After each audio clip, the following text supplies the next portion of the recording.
Hi everyone! Welcome back to another episode of the Seattle Stitcher. My name is Megan. You can find me on Instagram as Megan_Babauta_ or on Ravelry as Mama Made VM. That will be in the description box below if you have troubles finding me. As I like to say, you are all very welcome here. I want to start off with something I usually don't do. I usually try to hop right into stitching. I just wanted to say thank you so much. I realize I've reached over 1,000 subscribers and I'm a little bit over a month worth of floss tubing, and I've only known how to stitch for like 4 months. So I am just, thank you so much. You guys are amazing. I love every single one of you, and I really do mean it when I say that you all are so very welcome here. I know I keep my videos short and I try to just keep to stitching and not really involve too much of me. But I'm so thankful and grateful for you guys for listening and even caring about what I have to say and what I'm doing and what I'm up to. It's just amazing how many wonderful people I've met in this like really short amount of time. It's like overwhelming amount of just joy that you guys have brought me. So thank you. Anyways, I'll hop right in. As you know, I like to start with starts. That's my little flow of things. So I did actually end up starting my Ann Thomas 1854. And she is going to be stitched on 36 count color and cotton spiced honey Edinburg linen. And I am using the called for DMCs. I think it starts with a silk floss, but I ended up doing the conversion. And I'm really happy with the flosses. Let me just show you, how beautiful is this? Look at it. And these are all my tags that I made. And I am just labeling them with the numbers. I think that's the easiest because I don't think I'll use all of this floss, you know? And so I would rather just have a crew instead of putting like the symbol on there or whatever. But yeah, I'm really happy with this. I got like a larger binder ring off of Amazon. They look so pretty. Oh, so pretty. I just love it. I had to show that off because it's just beautiful. But here is my progress on this one. Hopefully you guys can see that. I just love it. I love it. I was a little worried to start actually because I was worried that the fabric was going to be a bit too dark. Although it does look a lot like the fabric that's in the cover photo, I still was a little concerned because I believe the cover photo is stitched with the silk flosses. And although I love DMCs, you know, there's going to be a couple of shades that are a slight difference. So I am really happy with it though. I'm really excited about all the colors. I love the way it looks. There are some shades that are very, very close to the color of the fabric, and I do notice that and I recognize it, but I think overall when you're stepping away from that image and you're seeing it as an overall piece, it will be, you know, an image that you can see and recognize, and especially the birds, being that there's a lot more blues and grays in those. So yeah, I just have one little flower up here started. I haven't even completed it, but I only stitched on this a couple of days this past couple weeks, and then I am stitching this as well 2/1 on the 36 count, or no, sorry, 1/2, and I'm really happy with the coverage of it. I love the fabric. It's just, yeah, it's lovely. I really, really am enjoying this, and I'm using a little Golden Girls needle minder. This is a Mad for Minders needle minder. You guys know that's most of my stash of needle minders. So again, Mad for Minders, and it's like FOR, not the number, but Mad MAD FOR minders. And you can find her on Etsy. So my favorite place, that's pretty much the only place I'll probably ever shop for needle minders, honestly. I just love them. And when I have ordered from other places, I've been a bit disappointed with the magnets. Their magnets from the Mad for Minders, they're amazing. They're super strong, they're durable. Like, I throw this in my bag and this needle, she's staying on there, guys. Like, she's just amazing. So I highly recommend. And then of course this is on my 11x17 Q snap, and this is a grime guard from, I think I purchased this at Threadneedle Street. So yeah, super happy with that progress and the project itself. It's just beautiful. I'm really liking the floss drops as well. I think it's really been easy to organize, and I did put them on the ring in numerical orders, so that's been really easy, and yeah, I'm loving it. I like it a lot. The next start I have is my Scilla Witches by Teresa Kogut. This is being stitched 1/2 on a 32 count Pumpkin King by Rogue stitching. This one is my tricky one. Okay, so I love her, but she is not very visible. So if you guys can't see this, I will of course insert a photo, but I started up in the left-hand corner and it's just really hard to see. I'm using the called for Weeks Dye Works flosses, and I don't know if you can see, but Swamp Water is the brown black shade with some variegation, and I think that Grasshopper is the second shade. No, Guacamole.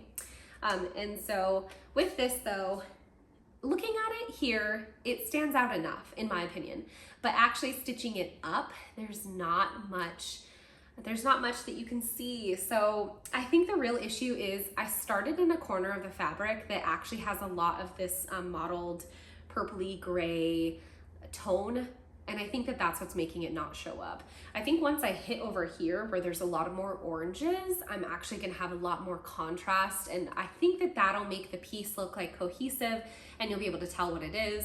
Honestly, in person looking at this, you can tell that that's a witch there. You can tell that this is a little cat and that that's a star. So I'm getting the gist of what it is in person, but it's not as bright and deep of a contrast as maybe a lot of people would like. But again, it's my piece and it'll be hanging in my home, and my opinion is the only one that really matters.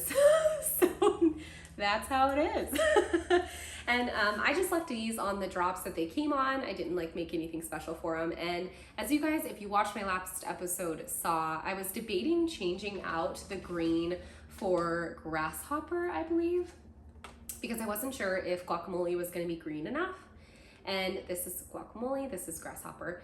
But I ended up actually really liking the look of the called for. So I kept that as is, and I do have a couple of extras. So I have like the Swamp Water. I got a little rolling cart. I'll show you guys in my acquisition portion, but I'm just hooking them on there for now. But yeah, I'm liking these. I'm loving the way it's stitching up. I put like yesterday on my Instagram a picture on my story saying like, you know, what do you guys think about this? You know, what are we thinking about this? Because there really is a low contrast. It sucks because in person you can really see it, but over a video or over a camera photo, you just can't. It's a little tricky. And then of course my needle minder is a Mad for Minders needle minder. It's a little absinthe skeleton man. I just thought that was super cute. So I really like that.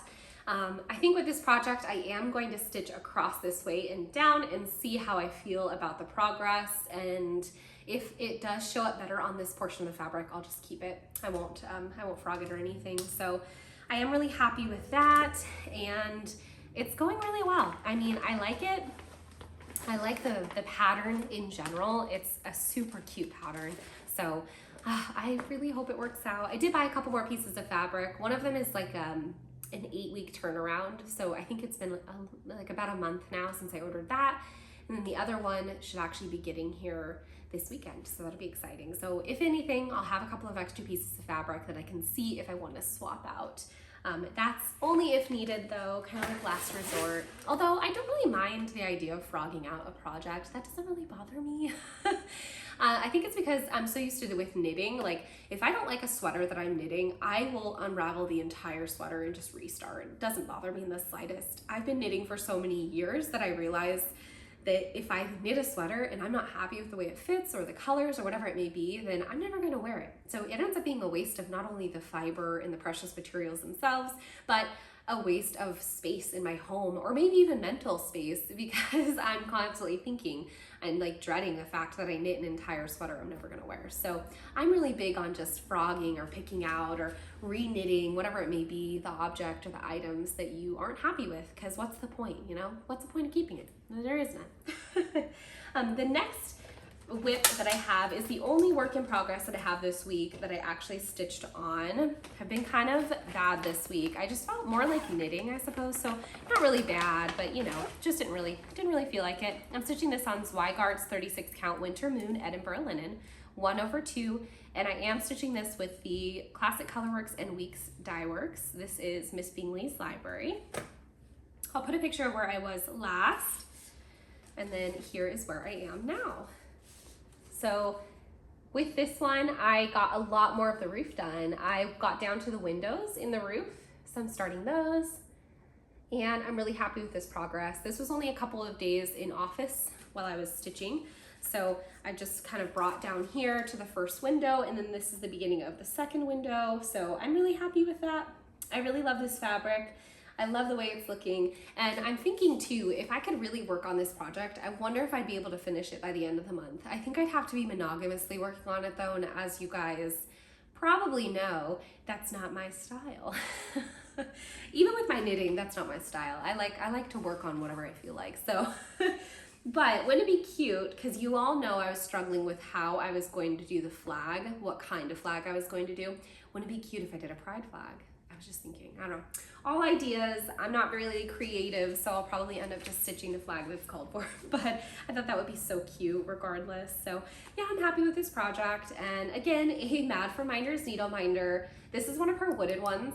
It's a raven and the skull. So I believe that this is an Edgar Allan Poe, like something about Edgar Allan Poe. I don't remember. I don't know. It's not like it's original artwork or anything, but it had to do with that. So I'm really happy with this. And I like the way it looks. I love the way the Classic Colorworks is stitching up, because this is also swamp water here in the roof line. So super cute. Love that. And that's a Plum Street sampler. Like I said, I'll have pictures of where I was before and where I'm at now. So yeah, I'm really liking this. And that is on a Q-snap as well, with a grime guard from Threadneedle Street.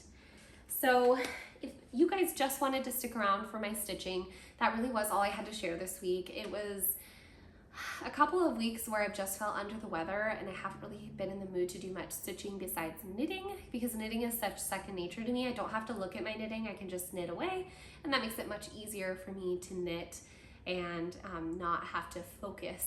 And while I'm sick, I'm not really in the mood to focus on projects. So with that being said, if that was all you stuck around for, thank you so much. You know, like and subscribe and comment below.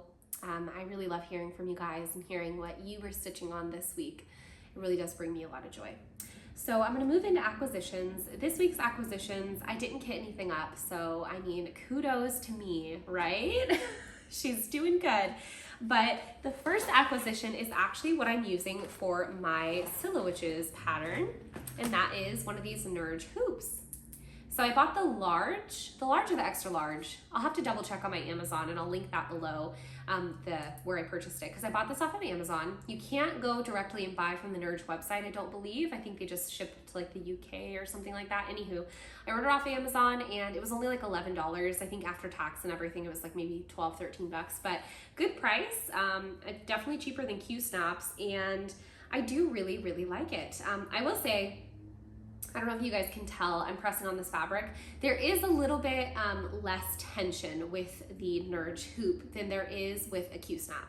And I will say, you can kind of like pull on the fabric and try to get it as tight as possible. I believe though, that's more so me, the way that I put it into the hoop. I probably could have done a better job.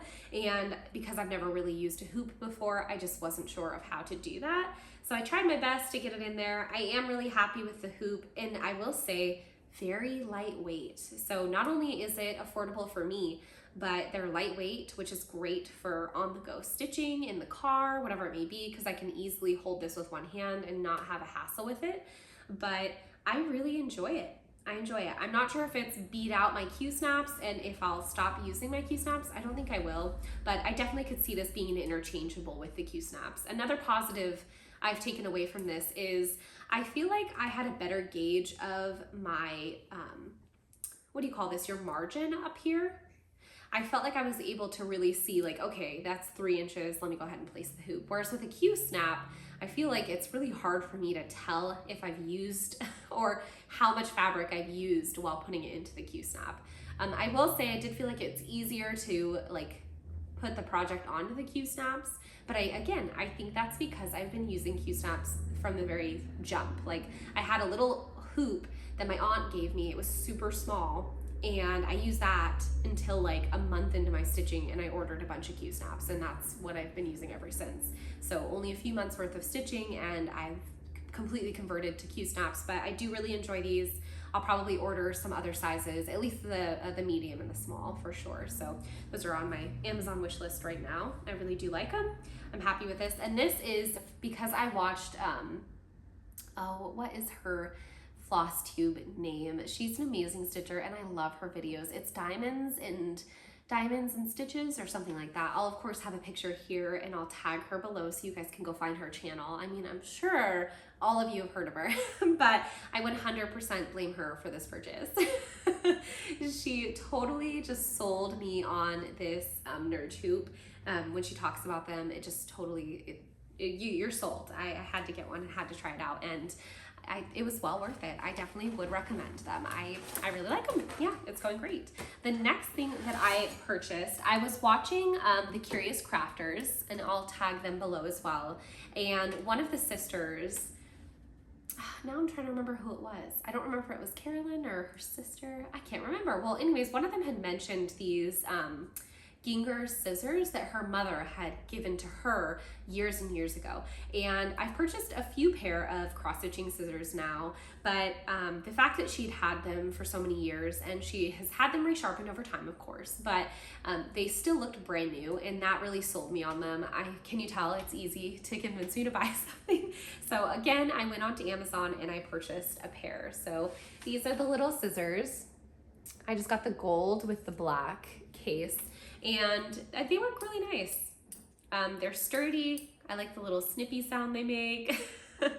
I like the case for them as well. It really holds them in there very well, so that's great because I have a 4-year-old, so that's awesome. Yeah, I really like them, and I'm hoping, you know, it was like the story really touched me. She said her mother had passed them down to her, and so now she's had those scissors for all these years, and I don't know, I just thought that was really sweet. And I always think things like that, like hopefully someday my daughter will want these items, you know. I'm not the kind of person though that's like, you know, when I pass away, I'm gonna force my kids to take my stuff. Not at all. I don't care if my stuff ends up in a thrift store at some point, you know, as long as someone out there is appreciating it, then who cares? I'll be long gone, so I won't be around to tell. But yeah, I'm happy with these. Really cute, nice scissors. I do recommend. Do I think they're any better than some of the really like cheapy scissors I've purchased? I don't know. I wouldn't say, like, so for instance, these scissors I purchased on Amazon as well. They were super cheap scissors, and I will say these ones, like, they're a little bit more hard to open and close. But do I think that they're any less sharp or any less great? Not really. I can tell the quality is better with these though, so I do like the heaviness of these though. So yeah, I like these. I recommend them. They're good. The next thing I actually purchased a while ago, and it finally showed up for me in the mail, and this is Embroidering Her Truth. And this is a Claire Hunter nonfiction book, and I highly recommend. I haven't actually dived in and started reading this one just yet, because as you can see, I have quite the extensive home library. So I didn't need to dive right into this one just yet, but I will add her to my shelf, and she is on my TBR, which is to be read list. And this is about Mary, Queen of Scots, and it says the language of power. I believe, so I was watching Susan Stanley's Stitch in Time. Love her, she's amazing. I met her at Threadneedle Street like a month or so ago, and she's just a wonderful person. Like, what a good aura about her, just so happy and wonderful. I just love her. So she had talked about though that I guess every chapter of the book starts with a piece of Mary's work, her stitching, and kind of like goes with the storyline of that piece. And so that sounds super interesting.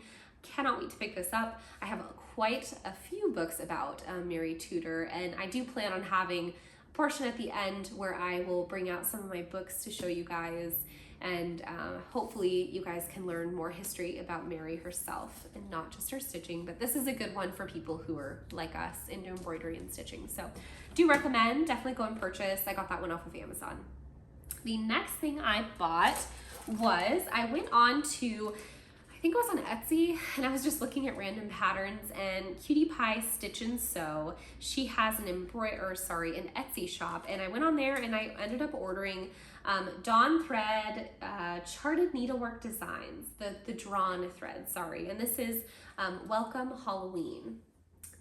Sorry, it is probably pretty glary, so I might just have to insert a picture like always, but I purchased the pattern.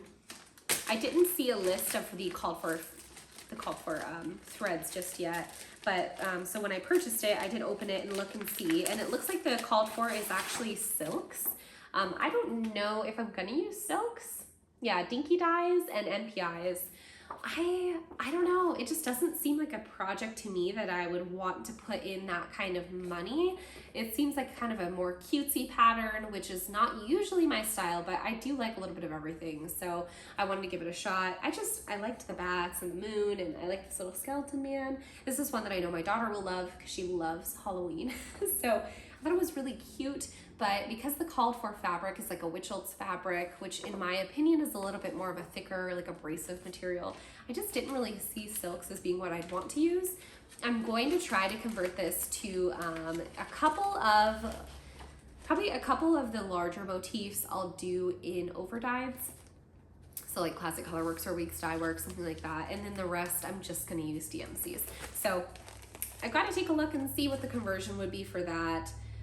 If I can figure it out, I'll have to make a list and share with you guys when I actually kit this up and start stitching on it. But yeah, I'm happy with that. It's super cute. Yeah, it's just adorable. I think my daughter is gonna love this once it's finished. So that is my acquisitions. Like I said, I have ordered a couple other things, but they're not gonna get to me until tomorrow, Saturday. It is Friday today. And I just wanted to talk now about my knitting. So if you've stuck around this long, thank you. My first project is actually a hat that I knit for my husband, and he has already taken it. She's long gone. He wears it almost every day, so I'll insert a picture of him, of course, wearing the hat. And this I knit this up with the color Twilight. This is the Isabel base, which is a 75/25 merino nylon 4-ply by Yoshi and Lucy. So here is the little ball band, super cute. I think Yoshi and Lucy are two cats, and here is the color. So this is like beautiful variegated. It's black but has bits of purple and gray, just really pretty color. I don't know, I picked it out of my stash and was like, this would be a good hat for Daniel. He asks for a stack of hats about every season. I don't know why, because he's like the type of person who just wears beanies all year round. Although I will say it's summer or almost summer here, right? And it is just dumping down rain. It is super gray outside. I'm sure that the quality of the video for lighting wise is not even good because of it. Like really gray days. So he wears hats a lot. He wears beanies a lot. I knit this with my ChowGoo interchangeable needles. I use the little shorty set. I just use a size 2 needle, and I do a whip stitch brim. I cast on 128 stitches and do about 4, 5, 6 inches of knitting, whip stitch the brim together, and then knit till I'm at the point where I decide I want to start decreasing. Daniel likes his slightly slouchy, so I do quite a bit of knitting, and then I do a 4 inner loop decrease. So separate into 4 sections and do double decreases. So slip, slip, knit, and a knit together with 1 stitch in between. So it really comes up together nicely into a 4 section.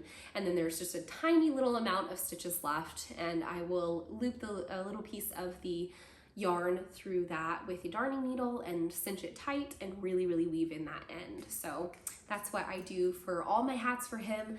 I just made that pattern up over the years, and it's what works really well for him. It fits his head, which is like a men's, probably I'd say like extra large beanie. He's got a pretty big noggin. So that is what I first started. And last weekend, or no, 2 weekends ago, I ended up having a barbecue because it was my mom's birthday, and it was like Mother's Day weekend had just passed, and I had wanted to get together, but we ended up not being able to. And so we ended up a couple weekends later getting together for a barbecue. I always do the barbecuing. I am the grill master. So I get the Traeger up and running, and I usually do char siu chicken. So that's what I did. And after I was heading home, I had, I think, posted a picture of some of my knitting or something like that. And Alexis from Alexis_my_amazing_world, she's a wonderful human. She had messaged me in my Instagram story, replied back and been like, oh, I really want to learn how to knit socks. And I was like, let me knit you a pair of socks, girlfriend, okay? Because socks are tricky. They really are.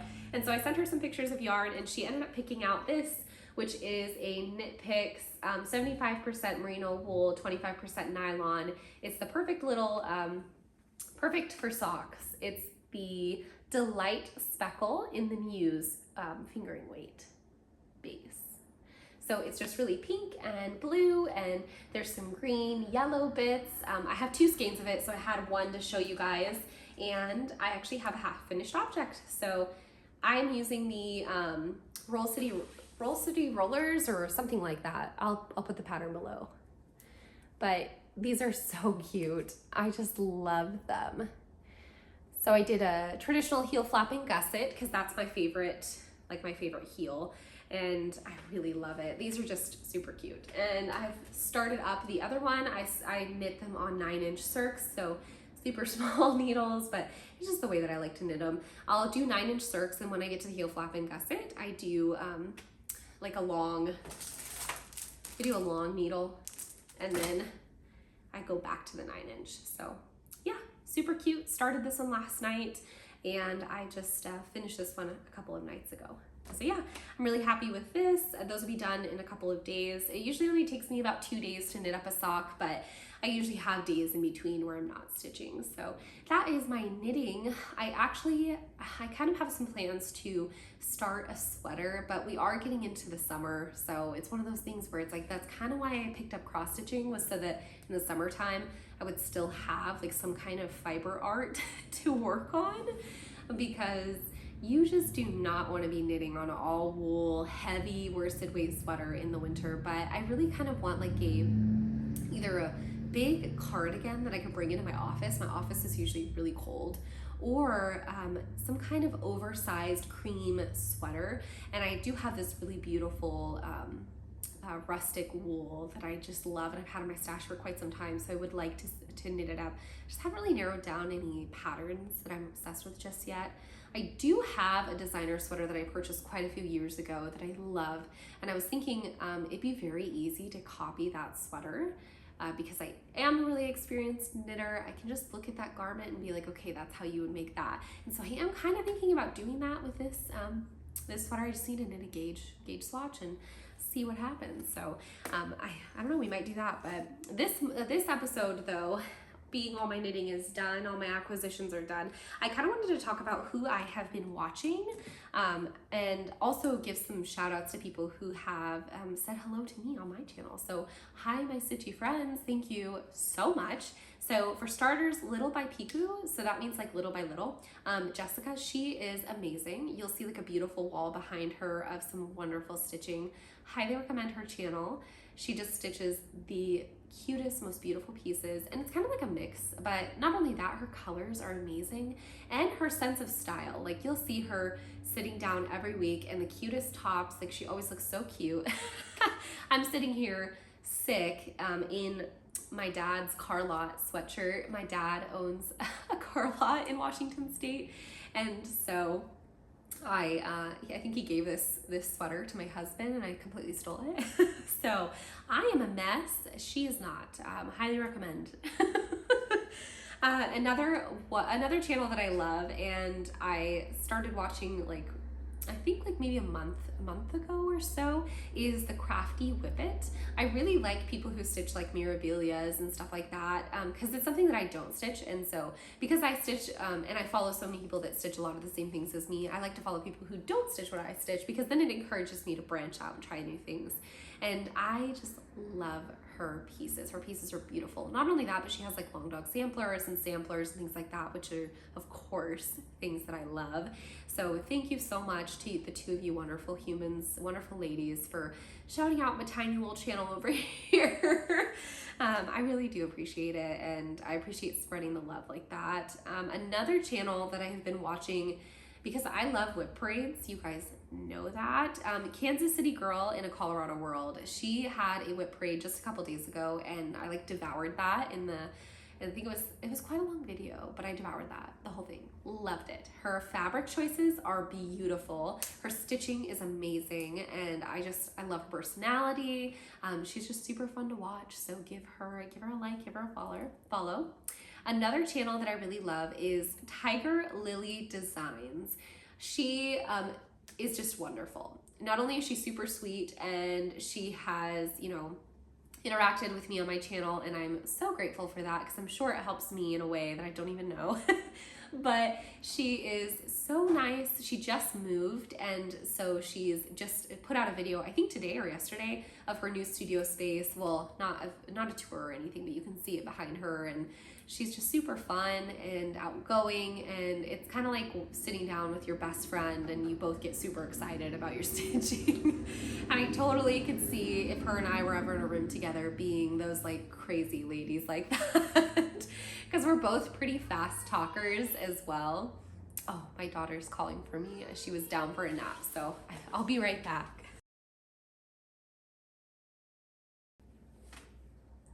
All right. Brief intermission. It was only a second for you guys, but I'll tell you it was longer than that for me. So yeah, Tiger Lily Designs. I love her channel, love her. She has, I think, an Etsy shop or maybe a website as well, so recommend checking her out. Susan Stanley, A Stitch in Time. I know I've recommended her before, but she put out a video that I watched this morning, and so I wanted to mention her just because I've been watching her. I always love her content because she and I have a lot of the same interests when it comes to the historical context behind pieces and textiles. And the Curious Crafters. I love these ladies. They're two sisters, and they're both teachers, and they are actually doing a stitch along. So if you are looking for a stitch along to participate in, they are doing an end of year stitch along since they are teachers, and they're just so fun to watch. One of the sisters is a knitter as well, which I love because you guys know I'm a big knitter. I've been knitting for most of my life, and they're amazing. Highly recommend checking them out. I love them a lot. So that is all I have to say about stitching and my stitchy friends and stitchy goodness. I do want to, like I said, pull out some books. So I've gotten a few comments saying that you guys would love some shelf tours of my books. And I did try to film a couple of videos, but I kind of got like in a slug. What should I be filming? Like shelf by shelf? Or would you prefer if I just included a section at the end here that was like a little bit of some of my books that I wanted to recommend to you guys this week? So I don't know what I'm gonna do right now. Maybe I will film that right after this one. We'll see, right? I am under the weather, so I'm a little sick, so not the best time to be filming and speaking for long periods of time. But the books I wanted to recommend this week are, let me get them pulled out, and then I will show you guys what I have to recommend. All right, so to kind of play off of embroidering her truth, I decided to pull a couple of books that are about Mary. The first one that I pulled that I would recommend is Queen of Scots. This is a book by John Guy, and it's the true life of Mary Stuart. I recommend this one because it's going to give you a lot more context of her life story, whereas this, of course, is going to give you a lot of knowledge. John Guy is an he's an awesome author, really well spoken, and just makes reading nonfiction easy and digestible. So I do recommend this. It'll just give you a deeper dive into her life and her story and what we know to be the truth of her life. The next one I recommend is Elizabeth and Mary, Cousins, Rivals, Queens.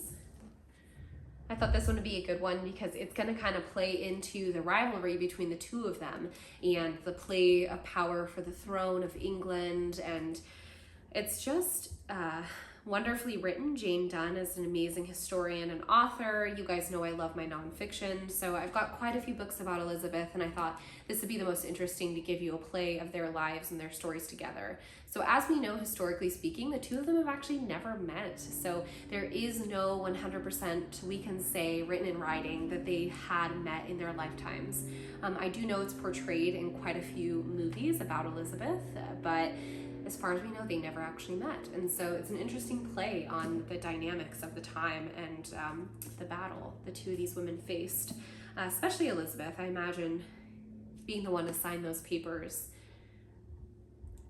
you know, you can't fathom, because I think we look at it in 2022, we look at it and we don't realize like this was a queen killing another queen, you know, murdering another queen, beheading another queen. She was a real woman who lived a life and had feelings and emotions, and it's so easy to displace yourself from that all these years later.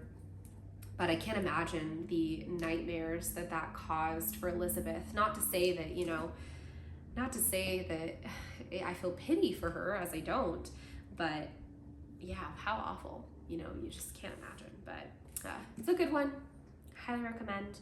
Elizabeth herself is an interesting woman, and you know, the stuff we know about her now is really interesting. So I recommend those two to check out. If you are interested in Bordering Truth, then I think you'll like those ones as well. And you know, hopefully you guys will like me adding in this little portion at the end. And you'll have to let me know, you know, what do you want to see? What do you want to see next? And let me know what you were stitching on this week while we spent this time together. Thank you so much for watching, and I'll catch you guys in a couple weeks. Bye!